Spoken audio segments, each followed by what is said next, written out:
Sir എന്ത് പറ്റി sir? അതൊക്കെ പിന്നെ പറയാം, ആദ്യം ഇവിടുന്ന് പോവാൻ നോക്ക. വാ.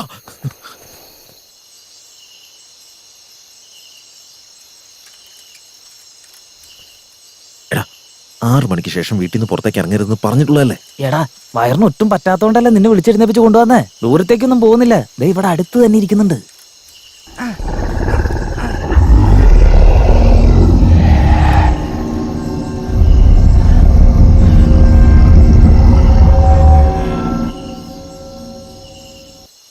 അല്ല, ഈ സമയത്ത് നിങ്ങൾ അവിടെ എന്ത് ചെയ്യായിരുന്നു?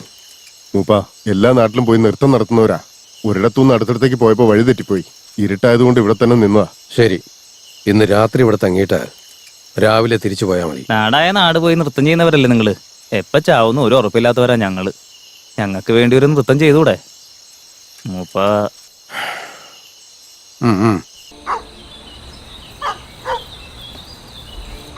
സാർ, സാറ് കണ്ടത് പൂർണിയുടെ ആത്മാവല്ലേ? ഇവനെ കൊണ്ട് ഒന്ന് പോടും. അതൊക്കെ ചുമ്മാ നാട്ടുകാർ പറയുന്നല്ലേ. ഇപ്പൊ വിശ്വസിക്കാതെ ഇരിക്കാനും പറ്റുന്നില്ല. ഇതിന് ഞാനൊരു വഴി പറഞ്ഞത് സാർ. ആണ്ടിയൂർ നീലകണ്ഠ സ്വാമികൾ. പറഞ്ഞാ മനസ്സിലാവില്ല, പോയി അനുഭവിക്കട്ടെ. ഈ മല കയറി ഇറങ്ങി മടുത്തിട്ടാ നാട് വിട്ട് പോവാന്ന് വിചാരിച്ചേ. പറ, ഏത് വഴിക്കാ കൊണ്ടുപോകുന്നത്? മുമ്പ് പോയ വഴിയാന്നേ. കഴിഞ്ഞ സുഹൃത്തിനെ കാണാതെ പോയില്ലേ? അവനെ കല്ലെങ്കിലും കാണാതാവണ്ടവൻ തന്നെയാ. ശരി, പോയിട്ട് വാ. എന്നാ പിന്നെ പോയേക്കാം.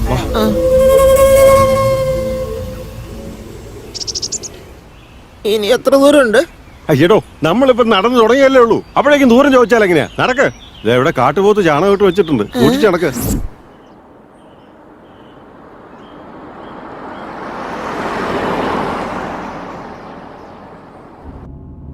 കൊറേ ആയല്ലോ സാർ. ഇനി എത്ര ദൂരം പോണം? ഇവിടെ അടുത്തന്നെ സാറേ.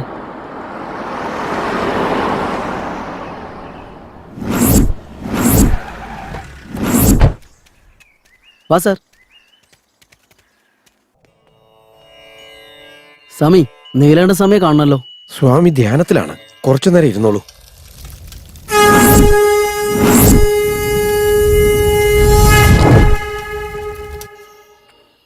ഒന്ന് നടക്ക്. വെള്ളത്തിന്റെ ശബ്ദം കേൾക്കണ്ടല്ലോ. ഇവിടെ തൊട്ടടുത്ത് ഒരു ആറ ഒഴുകുന്നുണ്ട്. ആ വഴിക്ക് പോകുന്ന അപകടമാ. അതുകൊണ്ടല്ലേ തന്നെയും കൂട്ടി ഈ വഴിക്ക് വന്നേ. ഒന്ന് വേഗം നടക്കണ. ആന ചിഹ്നം വിളിക്കുന്നത് കേട്ടില്ലേ? ജീവൻ വേണമെങ്കിൽ വേഗം പോണം. വാ. ഈ സ്ഥലത്തോടെയൊക്കെ സൂക്ഷിച്ച് നടക്കണം. കാട്ടുപന്നി ഒരുപാടുള്ള സ്ഥലവാ. അതിന്റെ മുന്നിൽ പെട്ടാറുണ്ടല്ലോ, ഒറ്റ കുത്തിന് പൊക്കിയെടുത്ത് എറിഞ്ഞു കളയും.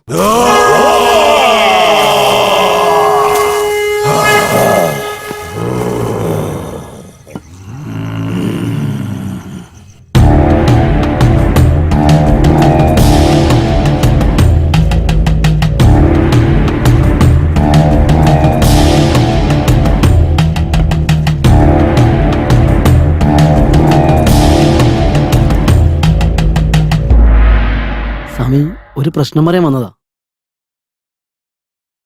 സ്വാമിജി, വളരെ പ്രധാനപ്പെട്ട ഒരു കാര്യ. ഞാൻ പറയുന്നൊന്ന് ശ്രദ്ധിച്ചു കേൾക്കൂ.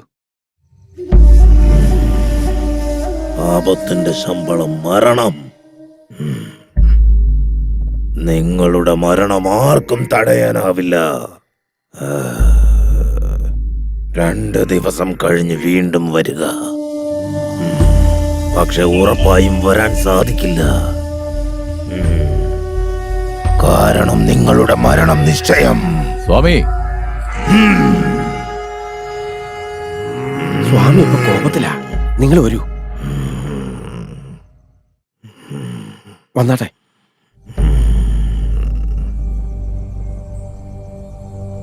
പറഞ്ഞതെല്ലാം ഞാൻ കേട്ടു.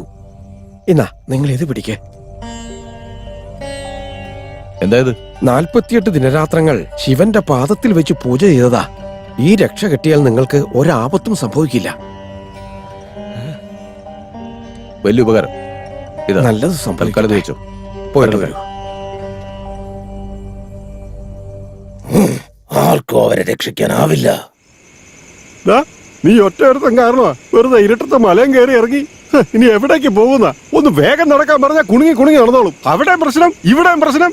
ദേ നോക്ക്, കുറച്ച് വഴികൂടെ ഉള്ളൂ. പക്ഷെ ഇനി പോകാൻ പറ്റില്ല. എവിടെയെങ്കിലും ചുരുണ്ടുകൂടി കിടന്ന് കാലത്ത് 5 മണിക്ക് എണീറ്റ് പോവാം. വാ. ഹലോ പാണ്ഡ്യൻ, നിങ്ങൾ എവിടെ? സാർ, പറയൂ സാർ. കോട്ടക്കാട് മലയില് ആളുകൾ തുടർച്ചയായിട്ട് മരിച്ചോണ്ടിരിക്കാത്രേ. അതിനെക്കുറിച്ച് നിങ്ങൾക്ക് എന്തെങ്കിലും അറിയോ? സാർ, അതിനെക്കുറിച്ച് പറയുകയാണെങ്കിൽ അതിനെക്കുറിച്ച് അന്വേഷിക്കാൻ പറഞ്ഞ് മുകളിലേക്ക് ആരോ പെറ്റീഷൻ അയച്ചിട്ടുണ്ട്. അതുകൊണ്ട് ഒരു സ്പെഷ്യൽ ടീം ഫോം ചെയ്തു. ക്രൈംബ്രാഞ്ചിൽ നിന്ന് എൻക്വയറിക്ക് എപ്പോ ആണെങ്കിലും അവർ വരും. ശരി സാർ. സോ നിങ്ങൾ അവിടെ തന്നെ ഉണ്ടാവണം. അവർക്ക് എന്ത് ഹെൽപ്പ് വേണേലും ചെയ്തു. Okay sir, okay. Thank you sir.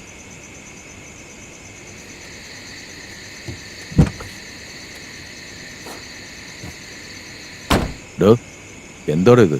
ആ സ്വാമിജി അവിടെ പറഞ്ഞൊക്കെ താനും കേട്ടതല്ലേ? ഇനിയിപ്പോ ഇവിടുന്ന് എവിടേക്കെങ്കിലും പോവാന്ന് വെച്ചപ്പോ DFO വിളിച്ചിട്ട് പറയാം സ്പെഷ്യൽ ടീം വരുന്നുണ്ട്, നമ്മൾ ഇവിടെ തന്നെ കാണണമെന്ന്. നമ്മളിപ്പോ എന്തോ ചെയ്യാ? ഇട്ടുകളാ സാറേ, നമ്മളെ കയ്യിൽ രക്ഷയുണ്ടല്ലോ.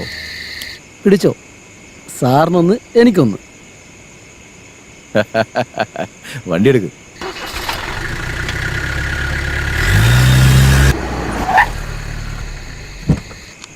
രാജേന്ദ്ര സാർ, രാവിലെ തന്നെ എനിക്കൊന്ന് ഓഫീസിൽ പോകണം.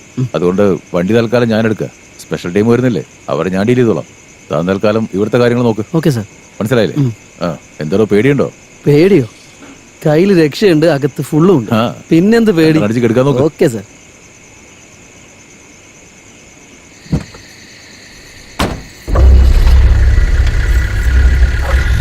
ടൈഗർ, എന്താണ് ബഹളത്തിന്? വെറുതെ ഇരി. ഞാൻ ഇങ്ങനെ കൊരക്കലടാ. ഗുഡ്.